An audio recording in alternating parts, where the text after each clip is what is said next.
Yang busuk adalah oligarki ini yang memanfaatkan keahlian sofistis ini. Bahwa diperlukan peralatan baru supaya kasus-kasus yang menyangkut kejahatan jenis baru itu bisa dimasukkan ke pengadilan. Kan itu.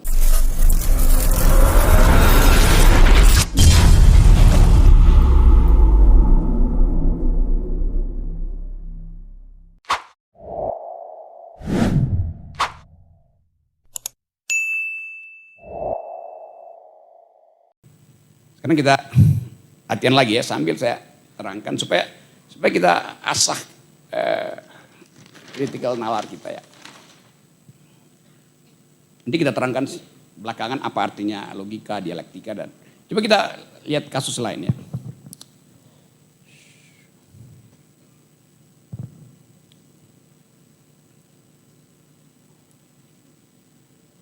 Berbohong artinya apa? Di dalam hukum apa rumusan delik dari berbohong? Boleh buka KUHP ya? Iya, berbohong alias tidak jujur. Menyatakan pandangan yang tidak benar. Oke, karena itu mesti disumpah itu. Oke. Sekarang kita bikin definisinya tuh. Bila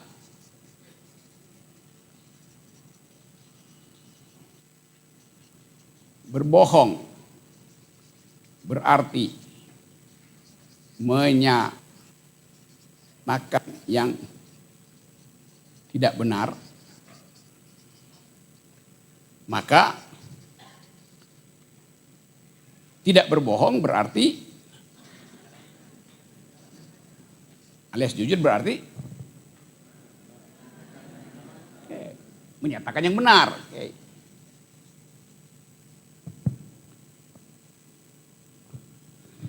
Ada problem nggak di situ? Apa problemnya? Bila berbohong berarti menyatakan yang tidak benar, maka tidak berbohong artinya menyatakan yang benar. Ya, itu namanya tautologi. Ya memang begitu. Tapi coba saya taruh satu komposisi baru di situ. Bila berbohong berarti menyatakan yang tidak benar dengan maksud menipu. Saya pakai kalimat baru di situ. Proposisinya bunyinya, bila berbohong berarti menyatakan yang tidak benar dengan maksud menipu, maka tidak berbohong artinya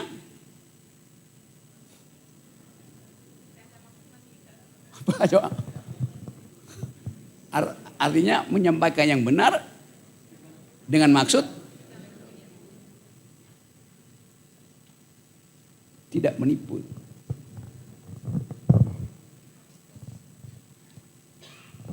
Sekarang, kalau saya menyatakan yang benar dengan maksud menipu, namanya apa?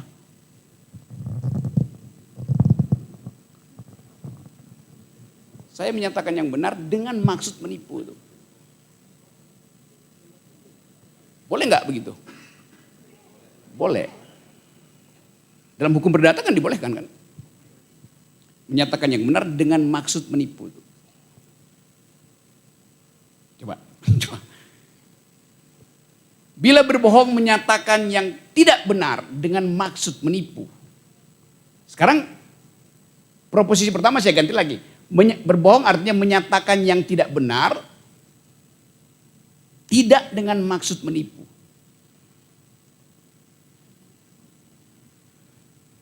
Jadi ada beban di dalam predikat. Karena saya pakai menipu. Menipu ini menimbulkan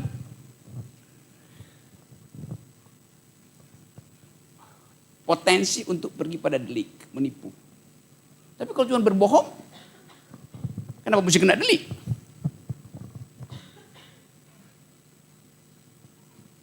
Kalau saya cuma bilang, bila berbohong berarti menyatakan yang tidak benar, ada urusan apa dengan hukum? Ya urusannya Anda berdosa tuh. Tetapi begitu motifnya diperlihatkan, hukum mulai bekerja tuh.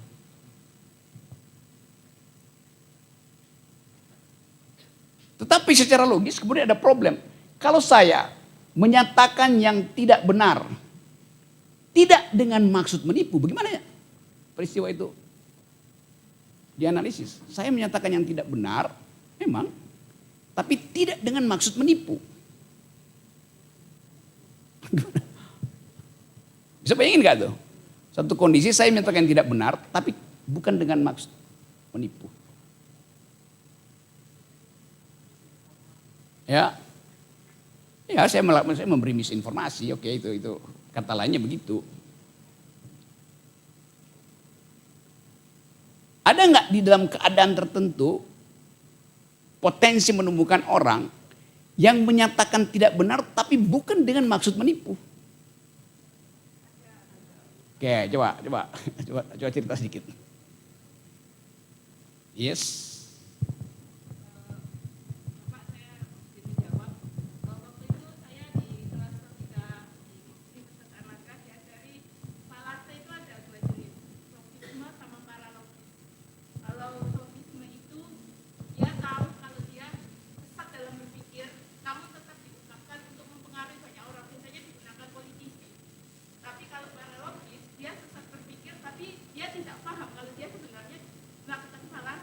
Oke, kita bahas sedikit itu ya.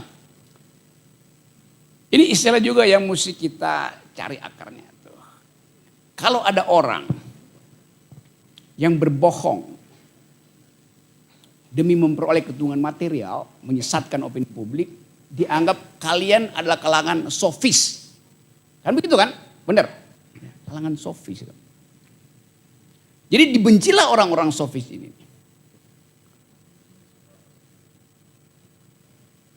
Sebetulnya yang ngajar siapa tuh? Dosen kamu. Orang sofis ini orang yang paling jujur.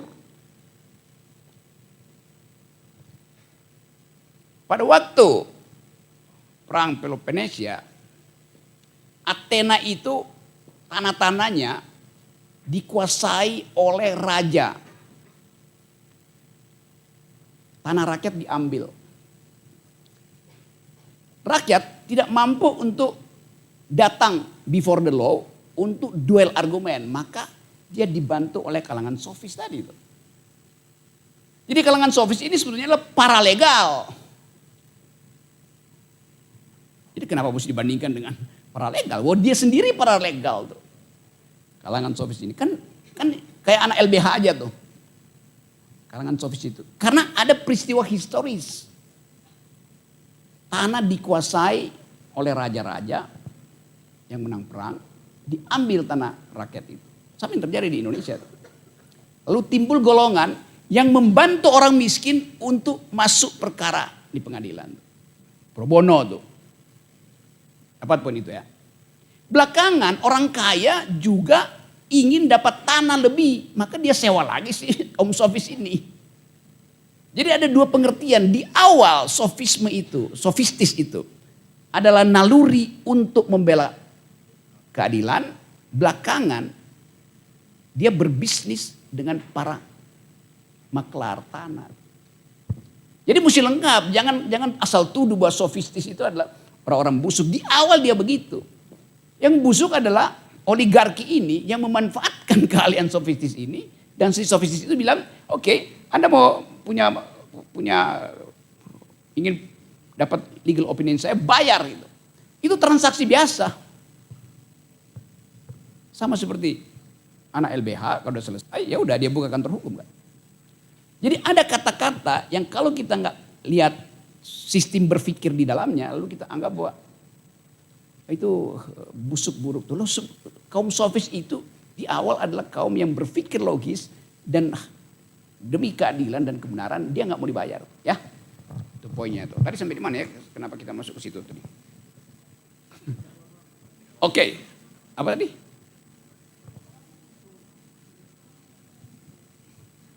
Ya kenapa saya jawab dia sampai segitu ya? Balik ke kasus, apa tadi kasusnya?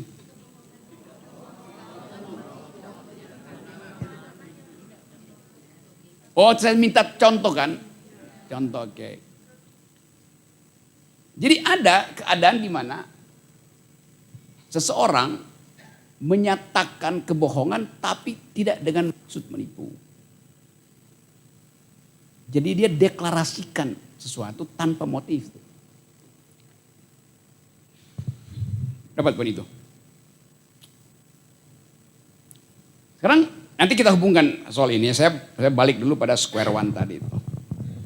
Jadi kalau kita mau berpikir logis, artinya kita menghindari atau membuang kontradiksi. Ini kan kontradiksi semua nih. Jadi kita buang kontradiksinya itu. Itu namanya kita berpikir logis. Semua hal yang kontradiktif harus disingkirkan itu. Akibatnya apa? Akibatnya kita dapat satu bentuk cara berpikir yang tidak ada materinya tuh, nggak ada datanya. Nah, pikiran logis, logika formal itu nggak memerlukan data. Saya kasih contoh. Ini ada hutan di belakang situ.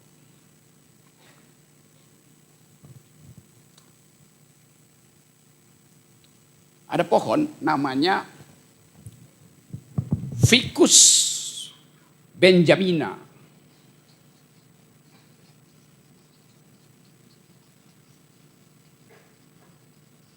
Pohon itu namanya Ficus benjamina. Pohon apa itu Ficus benjamina? Hah? Beringin. Okay. Alias pohon beringin.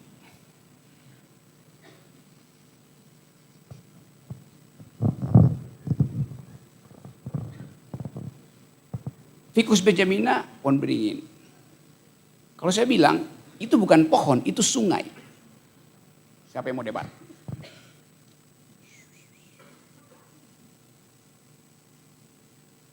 Ficus benjamina itu adalah sungai. Ya, tapi bentuknya kan begini itu.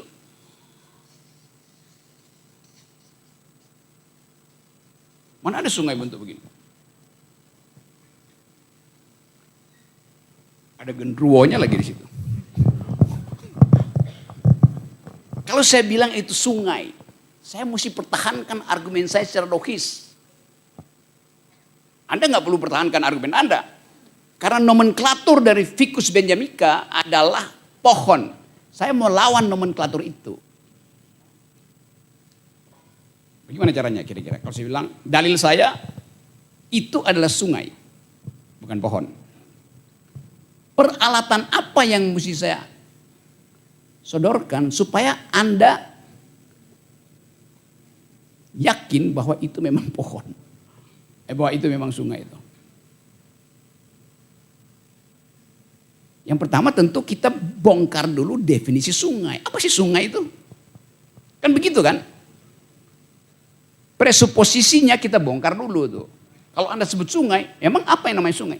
Jadi kadang-kala kita berdebat untuk hal yang tidak kita definisikan secara kesepakatan. Coba kita buka debat sedikit. Sungai adalah sungai adalah tempat mengalirnya air. Sungai adalah tempat mengalirnya air.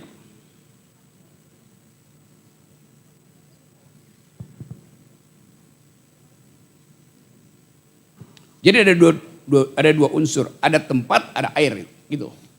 Disebut sungai. Oke.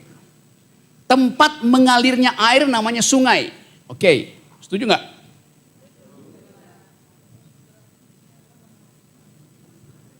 Oke, lengkapin. Coba, siapa yang lengkapi? Tempat mengalirnya air. Sungai adalah tempat mengalirnya air. Saya belajar biologi dan saya tahu di pohon itu ada kapiler-kapiler tempat mengalirnya air. Jadi sungai juga. Kenapa Anda bantah itu? Anda yang bikin definisi.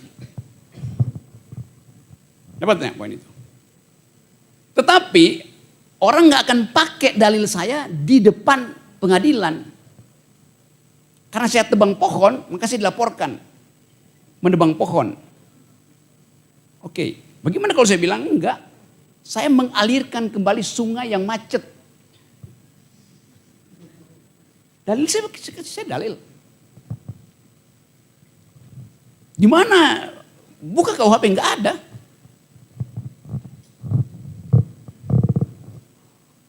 Tetapi saya mau katakan bahwa saya seorang environmentalist. Maka pohon itu saya paku supaya nggak ditebang. Sebab nanti kalau ditebang mata pisaunya itu patah oleh paku-paku yang panjang itu.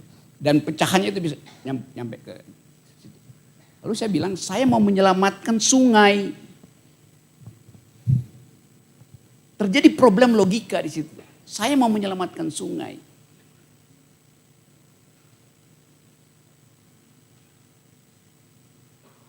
Coba kasih saya komentar sedikit supaya saya tahu nyampe nggak abstraksi saya. Saya mau menyelamatkan sungai. Kan di dalam aktivitas lingkungan ada yang disebut ekoterorisme. Pohon-pohon itu, ini tradisi tahun 70 di Amerika, pohon berdiri itu dipaku. Itu berusaha pohon, enggak, dia mau menyelamatkan si pohon supaya enggak ditebang itu. Jadi pakunya bisa segini masuk ke sini, mata pisaunya masuk, pisaunya rusak tuh, kapok yang nebang pohon itu. Atau mata gergajinya mental ke dia tuh. Itu juga sering disebut ekoterorisme, bukan menteror lingkungan. Lingkungan menteror manusia, itu maksudnya ekoterorisme tuh. Ekologi yang menteror kita tuh, karena kita yang ingin menguasai ekologi itu. Oke, saya balik pada soal tadi. Saya dalilkan bahwa saya mau menyelamatkan sungai. Saya mau menyelamatkan sungai. Kalau ada seorang analis perkara, saya minta tolong. Bu, tolong saya tuh. Saya sedang berperkara, dalil saya adalah saya mau menyelamatkan sungai. Tapi objek sengketanya adalah pohon. Kenapa saya memilih sungai? Kira-kira apa keterangannya?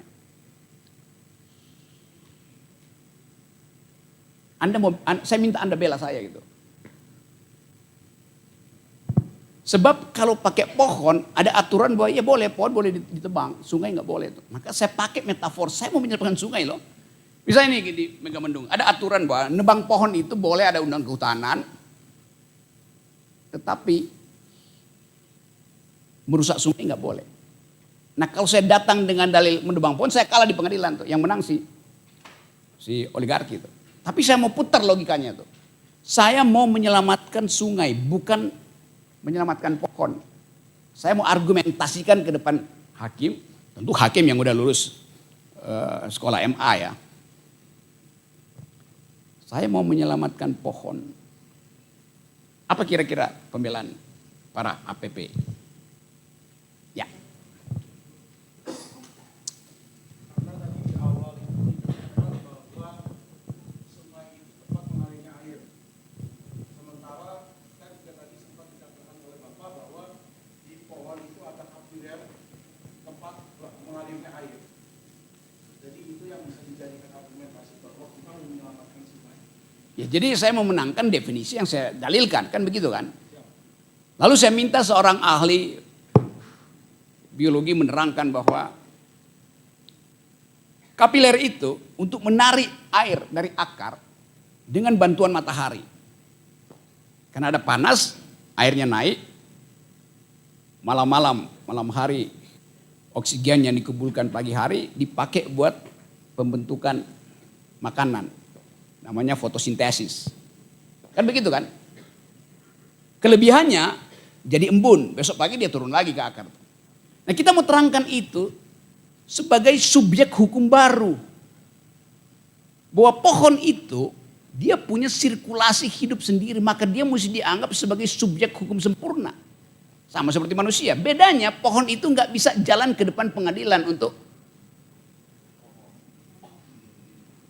ngomong. Kan itu logikanya begitu kan. Itu dasar pertama logika hukum lingkungan tuh. Yang dulu dibela oleh seorang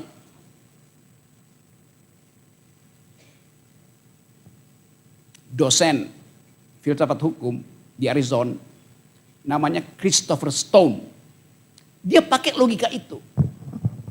Saya tulis ya, namanya Christopher Stone.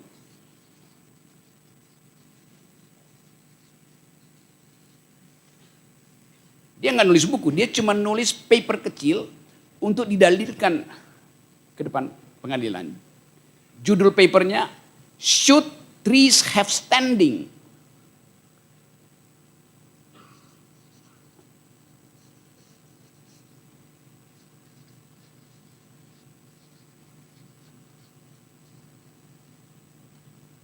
Haruskah pohon punya legal standing? Itu tahun 70-an jadi gempar di Amerika karena logikanya diputar sama si Christopher Stone ini. Dapat pun itu ya. Jadi kita lihat bagaimana kemampuan nalar itu bisa kita pakai untuk buat legal interpretation yang bahkan radikal itu. Atau hermeneutic radical point of view on legal problem. Itu yang terjadi sekarang. Semua berupaya untuk ambil sarinya dengan kemampuan logika, dipaksakan untuk membela kasus itu.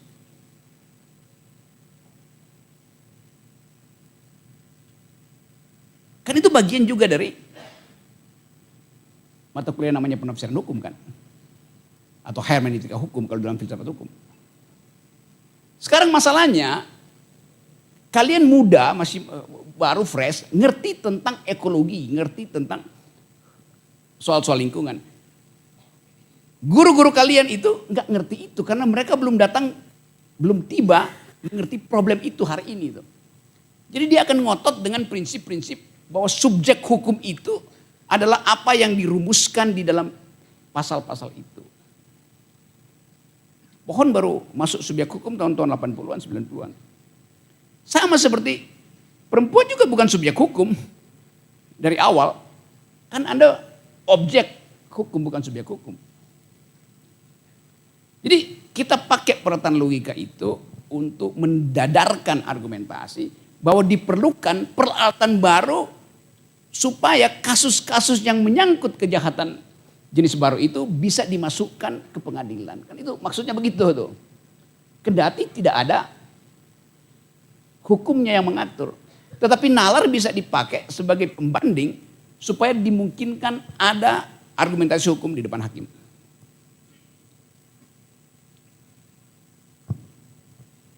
Itu namanya kemampuan logis. Datanya nggak ada, tetapi kita mesti bandingkan misalnya. Bayangkan bahwa kalau ada pohon jatuh di hutan yang tanpa penghuni, tetap kita katakan pasti ada bunyi. Karena logika kita mengatakan bunyi adalah pergeseran yang menyebabkan frekuensi itu nyampe sekian desimal ke kuping saya tuh. Tanpa saya harus pergi lihat hutan itu. Kan kalau saya mesti pergi, saya mesti datang ke, kalau saya bilang ada penebangan hutan di Papua itu. Emang Anda dengar? Saya nggak bisa datang ke Papua untuk dengar semua pohon yang rubuh di situ. Tapi saya bisa dalilkan bahwa pasti ada bunyi di situ tuh, dan bunyi itu merusak ekologi burung, merusak ekologi macam-macam itu. Itu kita dalilkan aja secara logis. Oke, sampai di situ ada pertanyaan soal fungsi dari logik situ. Jadi saya katakan tadi, fungsi logika adalah menghilangkan kontradiksi. Sebaliknya, fungsi dialektika adalah menghidupkan kontradiksi itu.